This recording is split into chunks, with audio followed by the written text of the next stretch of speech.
তো দেখো আজকে দই পনির বানাবো নিরামিষ। তো এখানে 500 গ্রাম পনির নিয়ে নিয়েছি, আর 100 গ্রাম টক দই। আর এখানে দই পনিরের মশলার জন্য নিয়েছি এক চামচ জিরে, 1 চামচ ধনে, আর এই যে কয়েকটা গোলমরিচ, আর আছে শুকনো লঙ্কা, কাঁচা লঙ্কা, আদা, কাজু বাদাম, আর একটা টমেটো। এগুলো সব আগে আমি ভেজে নেব। তো এখানে ভাজার জন্য কড়াই বসিয়েছি, তেলও দিয়ে দিয়েছি, আর ভাজার জন্য দিয়ে দেবো। মশলাটা ভাজার জন্য নেড়ে দেবো।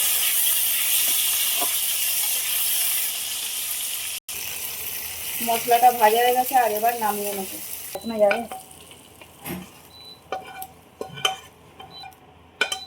নামিয়ে নিলাম, আর ঠান্ডা করে তারপর পেস্ট করে নেব।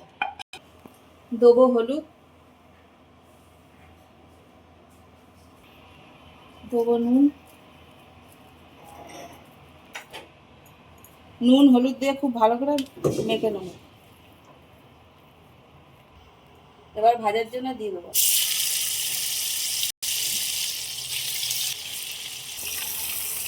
পনিরটা উল্টে দিলাম এই পিঠটা ভাজার জন্য।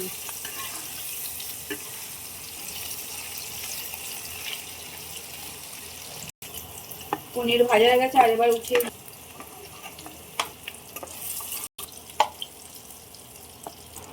ওই তেলের মধ্যে ফোড়নে দেবো জিরে, 2টো শুকনো লঙ্কা, গোটা গরম মশলা, আর 2টো তেজপাতা।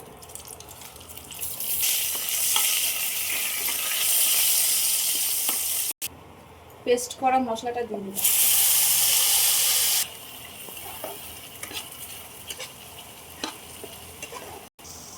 হলুদ, নুন, মশলাটা খুব ভালো করে ভাজার জন্য নেড়ে দিচ্ছি।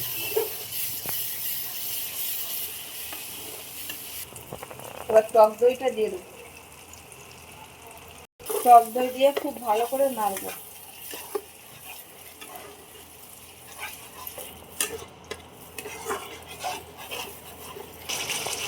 এবার কিশমিশ দিয়ে দেবো।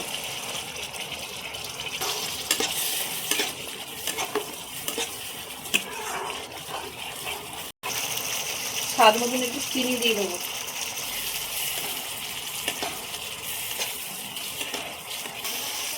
মশলা খুব ভালোভাবে ভাজা হয়ে গেছে, আর এবার জল দিয়ে দেবো।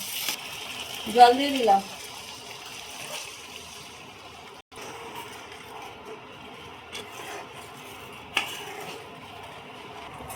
ফোটার জন্য ঢাকা দিয়ে দিলাম।